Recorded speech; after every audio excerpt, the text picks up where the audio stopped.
Hello and welcome everyone to tonight's sensational broadcast where we dive deep into the whirlwind of controversy and political theater that is taking the nation by storm.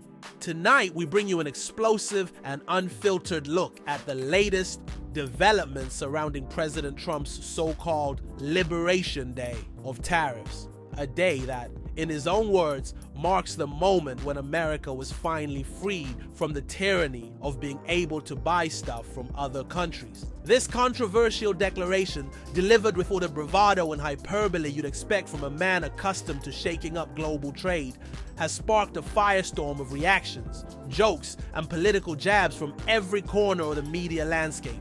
And if that weren't enough, the drama escalates further with the fallout from a bitterly contested Wisconsin Supreme Court race, where an Elon Musk-backed candidate found himself defeated by liberal former prosecutor Susan Crawford. The stakes in that local election were enormous, with implications stretching far beyond state borders, as the result is seen as a direct rebuke of one of the richest men in the world attempting to buy influence and shape the future of American governance. Let's begin by unpacking the explosive tariff announcement that has become the talk of the nation. In a move that can only be described as a carefully choreographed act of political theater, President Trump finally laid out his long-anticipated tariff plan on Wednesday. He dubbed the day Liberation Day, a term that he believes encapsulates the triumph of American economic independence, a day when, according to him, the American people are no longer shackled by the constraints of imported goods from abroad. In a biting remark that would soon be echoed by one of the most influential voices in late-night television, Stephen Colbert took the opportunity to lampoon the entire spectacle. Colbert quipped that America is finally free from the tyranny of being able to buy stuff from other countries, a statement dripping with sarcasm that immediately resonated with viewers who have long been skeptical of protectionist rhetoric. With his signature wit, Colbert went on to ask, who's ready to learn how to make their own iPad from scratch? A jab that not only mocked the absurdity of the tariff policy, but also underscored the disconnect between grandiose promises and practical reality. For months, Trump had been touting the benefits of tariffs, promising that they would rejuvenate domestic industries and usher in a new era of American manufacturing.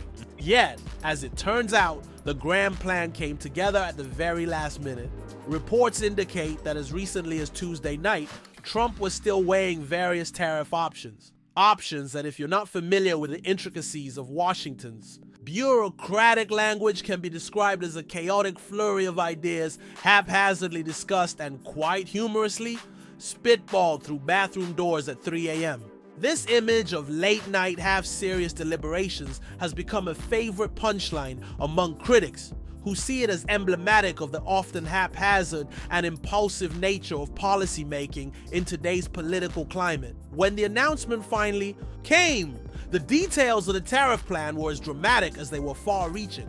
The president announced a flat 10% tariff on goods imported from all countries, a sweeping measure designed to level the playing field for American manufacturers. But that wasn't all. In a series of additional markups that have been described as the most severe U.S. trade tariffs since the Smoot-Hawley tariffs of 1930, Trump introduced punitive rates on imports from specific countries. Imports from China were slapped with a staggering 34% tariff, while those from the European Union faced a 20% tariff. South Korean goods were hit with a 25% levy, Japanese imports with 24%, and Taiwanese products with 32%. These rates, unprecedented in their severity, have set off alarm bells among economists and international trade experts who warn that such drastic measures could lead to retaliation and potentially spark a trade war of monumental proportions. In his trademark deadpan humor, Colbert referenced the notorious Smoot-Hawley tariffs with a sardonic nod to history, remarking, "Ah yes, the 1930 Smoot-Hawley tariffs. Just one of the reasons we remember Herbert Hoover as our greatest president." A quip that not only lampoons the current administration's approach, but also hints at the historical consequences of protectionist policies. But the night's events were not solely about tariffs and trade. Amid the heated debates and controversial policy announcements, another story was unfolding in the political arena, a story that has captivated the public's imagination and added an entirely different dimension to the evening's dramatic. Narrative. Over in Wisconsin, a fiercely contested Supreme Court race was decided in a stunning upset that many see as a direct rebuke to billionaire entrepreneur Elon Musk. The race pitted a liberal former prosecutor and county judge Susan Crawford against a candidate who had the backing and a significant financial infusion from Musk himself. In a stunning turn of events that defied the expectations of even the most seasoned political observers, Crawford emerged victorious, winning by a margin of 10 points in a state that had previously swung in favor of Trump just 5 months earlier. This victory, while a win for liberal control of the court, also sent a clear message. The richest man in the world, who poured millions into the campaign and even attempted to buy votes with million-dollar checks at rallies, cannot simply purchase an election. The sheer scale of Musk's spending, reportedly over $25 million, underscores the lengths to which he was willing to go to shape the political landscape, and his defeat has been celebrated by many as a triumph for democracy over oligarchy. Stephen Colbert, never one to miss an opportunity for a biting comment, had a field day with the developments. He mocked Musk's futile attempt to buy the race, jesting that the richest man in the world tried to buy the race for the losing candidate. He spent over $2 million on his campaign. Ha! Now all you have left is the rest of all the money and the world. His humor didn't stop there, as he likened the act of spending vast sums of money on political influence to the absurdity of buying a Tesla, a product that has become synonymous with futuristic innovation. Yet, in this context, is used to illustrate the futility of trying to purchase democratic outcomes. Colbert's quips, delivered with impeccable timing, resonated with a public increasingly disillusioned by the apparent disconnect between wealth and power. In a further twist of irony, fellow late-night host Michael Costa took aim at the spectacle by comparing the newly announced Liberation Day to a fake holiday that one might invent after a particularly painful breakup. Liberation Day sounds like the fake holiday your friends make up after you get dumped, he joked. A remark that captures the absurdity of the day's proclamations and the hollow promises that often accompany such declarations. The jabs and one-liners from various hosts have contributed to a burgeoning narrative. A narrative that portrays Trump's tariff plan not as a carefully thought-out economic policy, but as a last-minute theatrically staged event designed to distract from the deeper, more systemic issues facing the nation. The interplay between these two seemingly disparate stories, the tariff debacle and the Wisconsin Supreme Court race, illustrates the multifaceted nature of today's political climate. On one hand, we have a president who, in a bid to reinvigorate American industry, resorts to blunt and bluntly humorous rhetoric while announcing measures that risk plunging the nation into economic uncertainty. On the other, we witness a grassroots political victory that stands as a defiant repudiation of the influence of extreme wealth in the democratic process.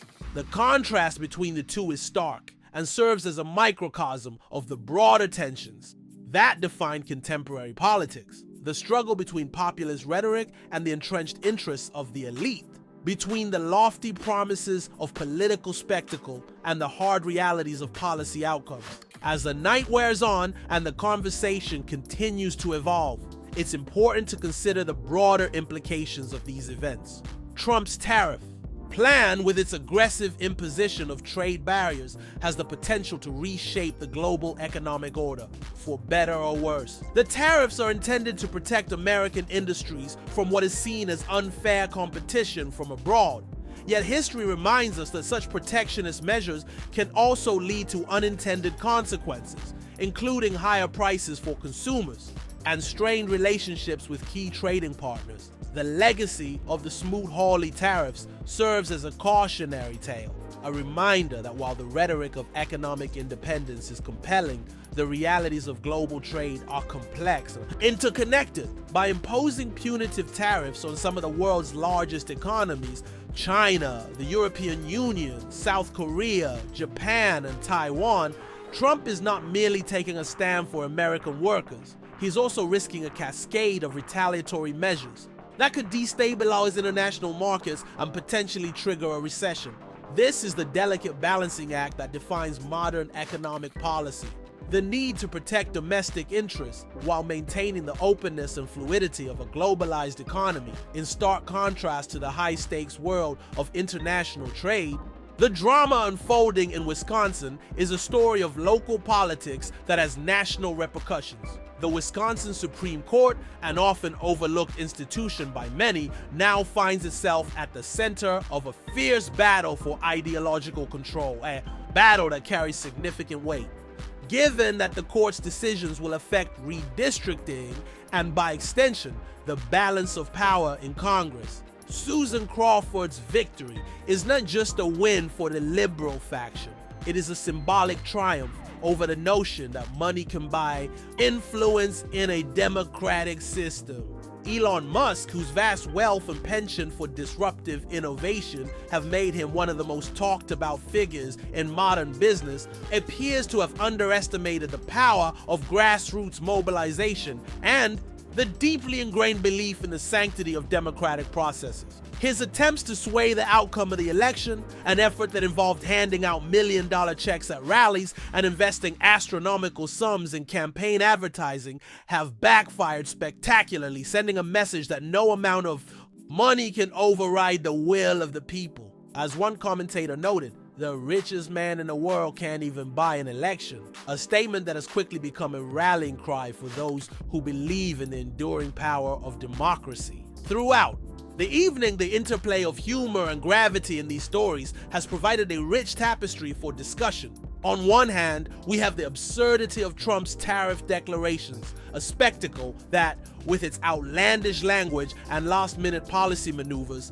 seems designed more for shock value than for effective governance. On the other hand, the Wisconsin Supreme Court race is a sober reminder of the stakes involved in every election, no matter how seemingly obscure or localized.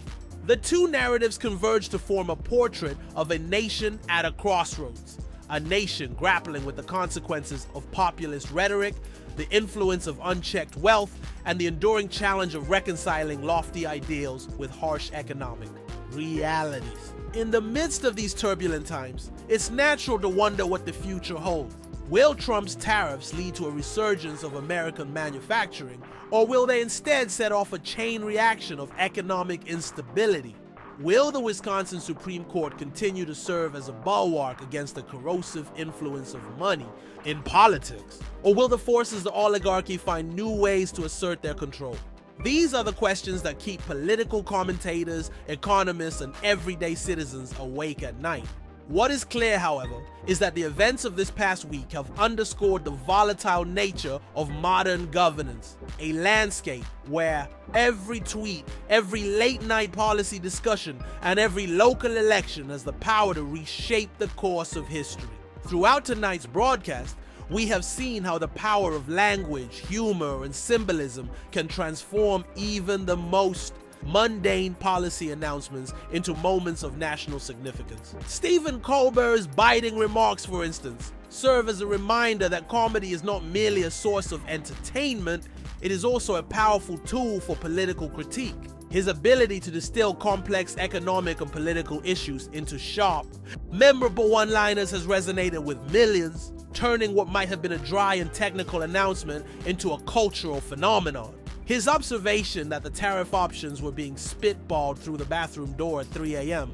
is more than just a humorous aside. It is a pointed commentary on the chaotic and often surreal nature of modern policymaking. Similarly, the spectacle of the Wisconsin Supreme Court race has revealed the inherent tensions in our political system. Here, the clash is not just between two candidates, but between two visions of democracy itself. A vision where the power of money is pitted against the collective will of the people. Susan Crawford's victory is emblematic of a broader movement to reclaim the democratic process from those who would seek to subvert it for personal gain. It is a victory that resonates far beyond the borders of Wisconsin, serving as an inspiring example of what can happen when ordinary citizens come together to assert their right to choose their own representatives and shape their own destinies. In a world where the influence of oligarchs seems to grow ever more pervasive, such moments of triumph remind us that democracy, despite its many flaws, still possesses a beating heart. a heart that can rally, resist, and ultimately prevail. Even as we marvel at the irony and drama of these events, there's a lingering sense of foreboding about what the future might bring. The imposition of severe tariffs, reminiscent of policies from nearly a century ago, raises uncomfortable questions about whether America is truly moving forward, or if it is in fact regressing into a period of economic isolationism. The echoes of the past, of the Smoot-Hawley tariffs and the economic turmoil that followed, serve as a stark warning of the potential pitfalls that lie ahead. While proponents of the new tariffs argue that they are a necessary measure to protect American jobs and industries, critics caution that such protectionism could lead to higher consumer prices, strained international relationships, and ultimately, a decline in global competitiveness. It is a debate that has captured the attention of economists, policymakers, and the general public alike, each side fiercely defending its vision of the future. At the same time, the spectacle of the Wisconsin Supreme Court race has sparked a broader conversation about the nature of influence in modern elections.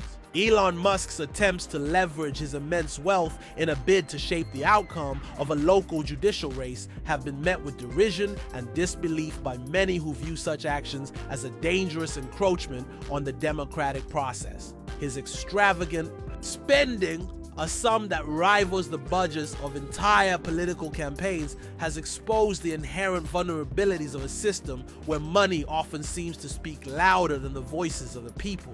The fact that even after spending millions of dollars, Musk's candidate was unable to secure a victory offers a glimmer of hope for those who believe that democracy can withstand the onslaught of corporate and billionaire influence. It is a testament to the resilience of the democratic spirit, a spirit that, despite the odds, continues to fight for fairness, accountability, and genuine representation. As we bring this comprehensive report to a close, it is important to reflect on the broader lessons that these stories impart. In a time when political rhetoric often veers into the realm of theatrical performance and policy decisions are made in the heat of the moment, the events of this week serve as a reminder of the enduring importance of accountability and transparency. Whether it is the stark consequences of protectionist tariffs or the decisive victory of a grassroots candidate over a billionaire-backed contender, the message is clear.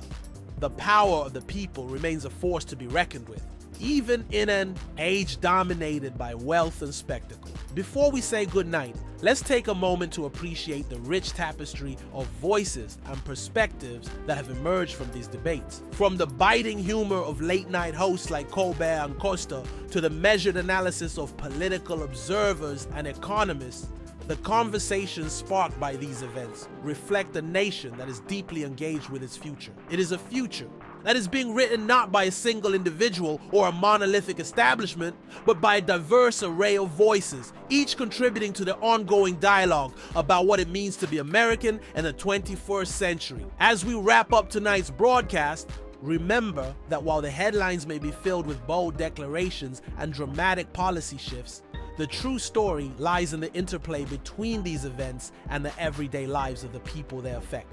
The announcement of Liberation Day and the resounding victory in Wisconsin are not isolated incidents. They are part of a larger narrative about the challenges and triumphs of modern democracy, a narrative that continues to unfold with every passing day.